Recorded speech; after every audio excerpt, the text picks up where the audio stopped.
Well, the Alternator bike is no more, but the Alternator lives on.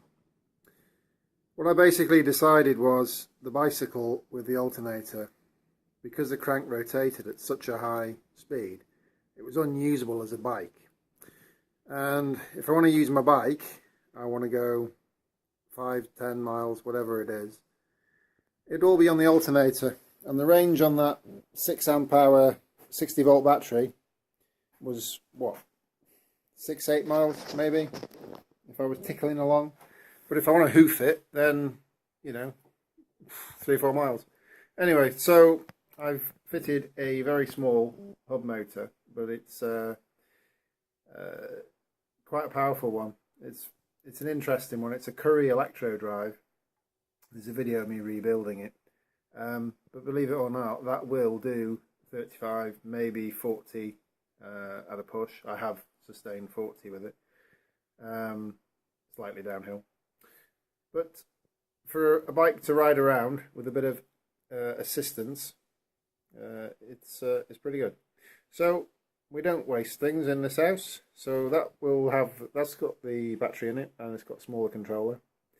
So that's good as a bike. But anyway, onward and upward. So the Alternator now. I picked up this bike for not a lot, 30 quid or something. Anyway, knackered engine. So it's having that Alternator on it, and hopefully with it having a little wheel, that should work somewhat better. But the bike, chassis wise, I mean, it's a bit of a shed obviously, but the tyres work, the brakes work, there's a chassis, so it should be whack the Alternator in, find somewhere to put the battery and the controller, that looks quite probable, and off we go. Should get 35, maybe 40 even, if you're that low on the ground. That'll be lethal. Anyway, yeah, I might have a bit of fun with that one. Well, that stripped all the crap off it. So we got chassis, and we got a 68 tooth on the back and the brake, and it works. And this has been loved at some point because it's actually got some new pads in the back, if they'll come into line. So I don't know what's going on with this bike, but someone's liked it at some point. Anyway, such is life. And the front brake works as well, so that's good. A little bit of run out on the back, but it'll do. Anyway, gearing wise, the Alternator should run at about 4,000 RPM at 60 volts, if I do 60 volts on it. 13 on the Alternator, 68 on the back of this. So that's about, what, 750, 760 RPMs at the back wheel, 0.9 meters circumference. So that gives us just shy of 30 miles an hour. And of course I can always put a smaller sprocket on the back. Anyway, so let's find somewhere to mount the motor. One-handed. The tensioner is all set up for the bike. Oh, jeebus, get in there, lad. So something not too dissimilar to that, and then the important thing will be getting that chain line. Might be a pain in the ass, but we'll see. Oh, that's not too bad actually. Yeah, there you go. There's all that space up the top where the petrol tank was for the battery and the controller, so we should be alright. Big old controller. That's all the other gubbins. God, it's all connected to everything, and my garage is a shithole. Oh, here we go. So that's the big ass controller.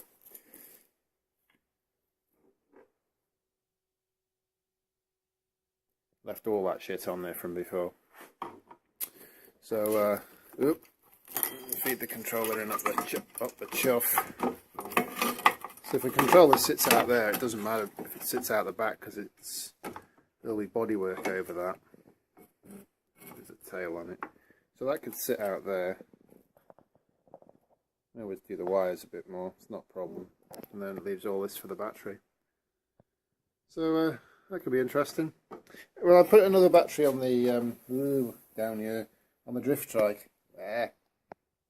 Get rid of using my big packs on that. So that's 48 volts, 12S.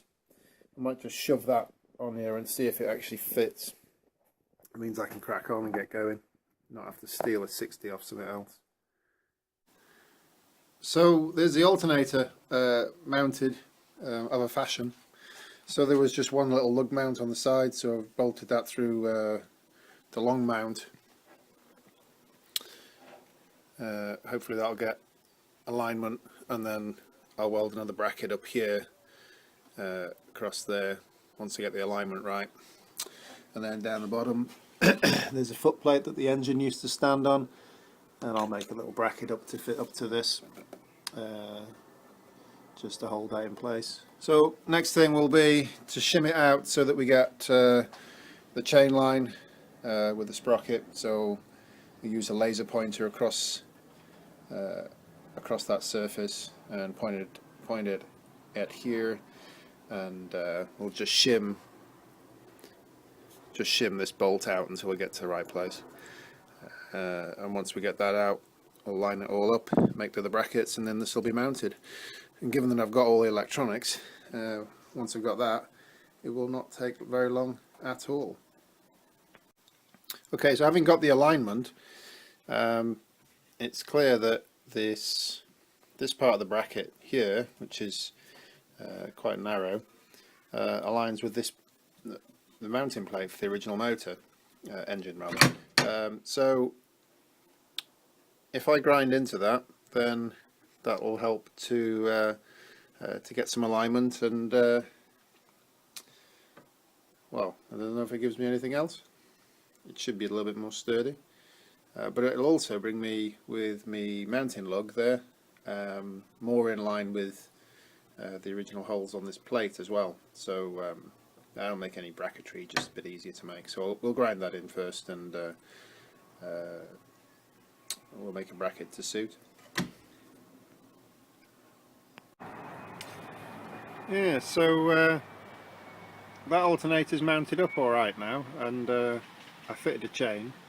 I haven't done any of the chain guides, but it may be okay as it is. I may put chain tensioner on one of these rather than the guide. The guides do have a guard on it, which is always a bit helpful. Anyway, just to get it running, we might leave it as it is. I didn't bother with the extra bracket in the end. We've got this one up here, and what I did is made a plate for the bottom one, and it's held really quite rigidly. So underneath, just made a bracket out of the angle iron, threaded it up, and just used one of the existing bolt holes, and that seems to be sufficient.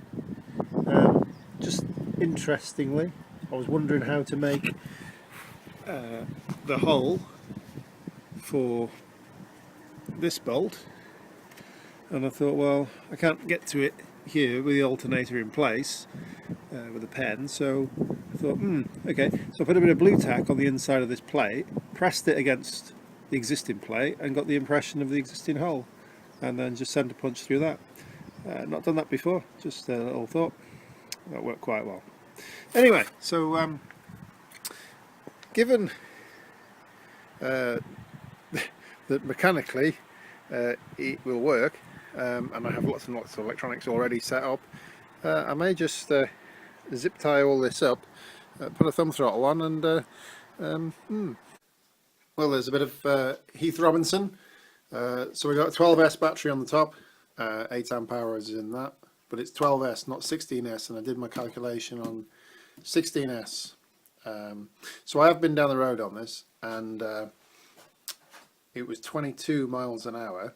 So that's the same controller that I used on the bike. And just did an RPM test. I won't try and do it with not enough hands. So it's 702 RPM. And from earlier I'd said 28 based on 760, so probably 25 free running speed. I got 22. Run out of road really.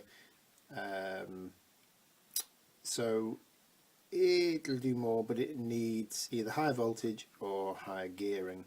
So that battery that goes on the drift trike, and that's not coming apart, and that will not fit in there. So I'll build something, or I will steal a 60 volt off something else and see what happens. I might steal it off the Razor scooter.